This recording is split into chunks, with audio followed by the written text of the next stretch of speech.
Hello, I'm Lori Coates, BCBA and co-coordinator of the BATE team for Davis School District. I'm Jocelyn Ruiz, BCBA and co-coordinator of the BATE team as well. And I'm Crystal Martin, BCBA and co-coordinator on the BATE team.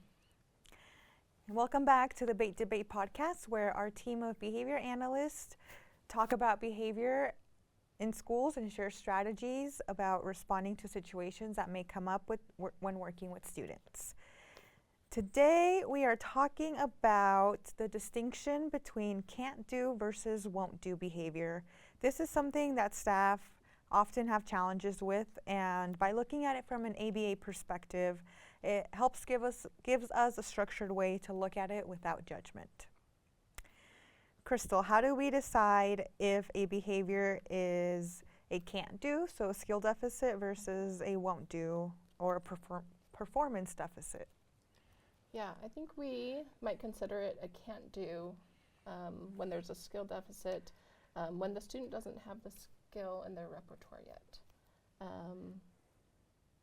And then if a student has a skill, we've seen them demonstrate that before, but they're not demonstrating it in the moment, that could be considered a won't do or a performance deficit. Mm-hmm. Lori, when shouldn't we consider assessment before assumption? 100%, right?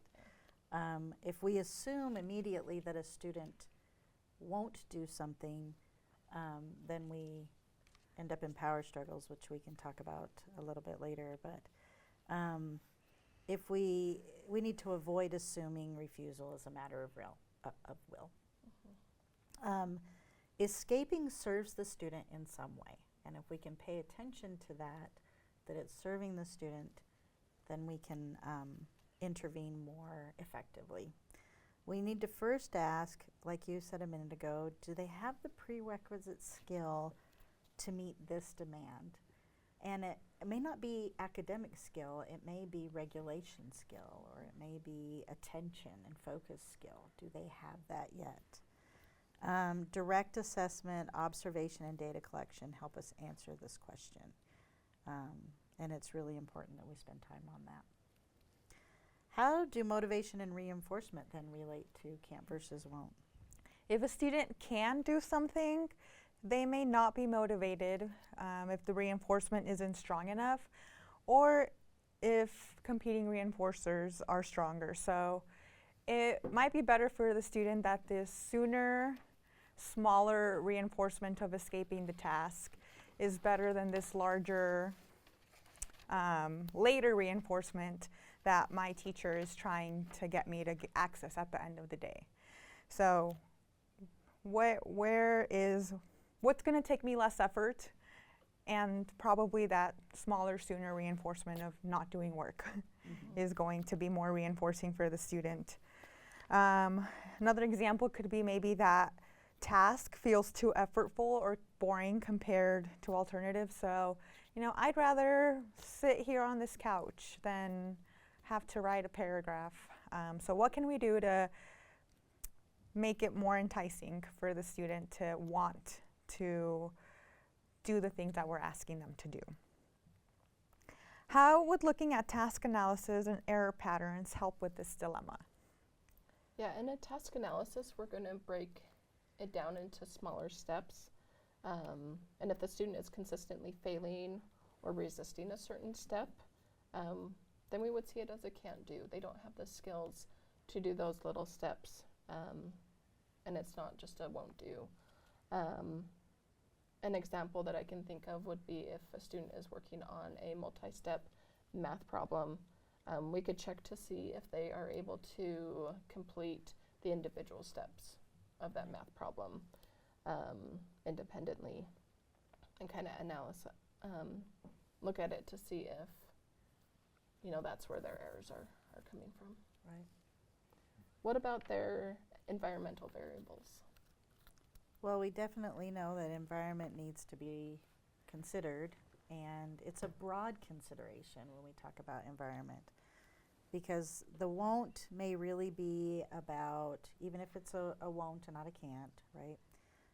It could be about the length, the timing, like when this is happening, the difficulty of the task, distractions that are occurring around, or just unclear expectations as well. So really considering environment is critical. If we adjust some of these, we can identify whether the barrier is skill-based or motivation-based. If we adjust task length, timing, difficulty, some of those kinds of things, we can come up with some better solutions. We know that all behavior is communication, Jocelyn.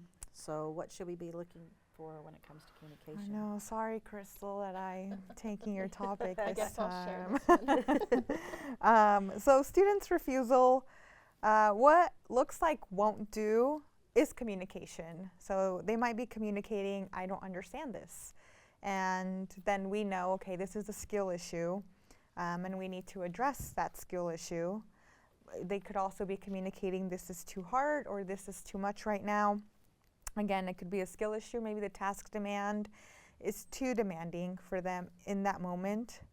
Or maybe if they're saying, I don't want to do it right now, looking at motivation and it being a performance issue.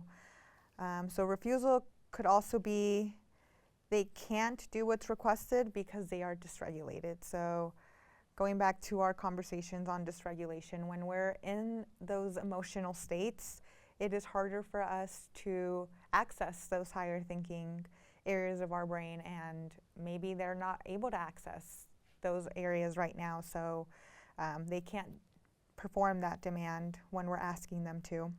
I think that's something we can all relate to. Yeah. I was just thinking yesterday, Crystal was there when I had a little stressful moment, and it was something that could be resolved if I would take a deep breath and look at it, but at the moment I felt very stressed. And you know, it was I didn't have the skill in that moment to organize and think through how we can make the calendars work. And Yeah, you were in those that kind of things, freeze right? response. Yeah. Yeah. So students may be in that fight, flight, or freeze state too, and it's a skill issue at the time because they can't access those skills. Right. So how can we apply teaching and prompting with this difficulty? Yeah, if we see a student who's refusing to do a task, they won't do it, we can try different types of prompts. We can try modeling for them or changing the reinforcement that we're providing to see if that makes a difference. We may need to make some adjustments on how we're approaching it. If we see that the prompting is helping, and we may recognize that the student has the skill, but they may not be fluent in it yet, so they may need some support and thinking of that explicit teaching that we can provide them, recognizing where they need support. And if prompting doesn't help, then we would look at it as they're missing the skill, and that's what we need to focus on teaching for them. Yeah. What about an ethical perspective?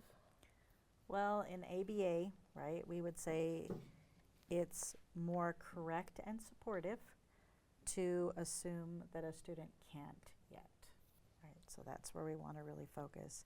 If we operate from the position of won't do immediately, we may consider punitive approaches, which are not ethical, right? We'll get punitive and take away things really quickly, rather than those positive and proactive responses, which again is not ethical. If we have the yet mindset, then we teach skills, we teach skill building, we emphasize that rather than viewing the student as defiant, right? And once we start to get to that place, the perspective of willful disobedience can lead to power struggles, can lead to escalating expectations, can lead to negative relationships, none of which, when we go back to that ethical idea, none of which is ethical for us to behave in that way as adults working with students. So as we're working with staff, Jocelyn, what are some good and practical staff reframes? So instead of having thoughts like the student just won't do this, we can think about what is it that they haven't learned yet, and what can we teach them so that they're able to do this? Or you might think, well, they just don't care. We can find something that's motivating. What is going to be motivating so that we can get them to engage? Or you might think, well, they're just being difficult. To reframe that, we can approach it as that there might be a barrier preventing them from completing the task. So how can we work towards identifying this barrier and helping the student? They're always just non-compliant. Well, now this is an opportunity for us to teach the appropriate response. So maybe it's when we're teaching that functional communication of them asking for a break or asking for help if it's too difficult for them. So a couple different things for us to be able to change our language so that we're not stuck in those power struggles and take it personally. For sure. Well, thank you for tuning into this episode of the BAIT Debate. We're so excited again to have this opportunity to share behavior strategies. We talked today about looking at can't versus won't and considering different perspectives and approaches when working with students. We hope the ideas shared today were meaningful to you.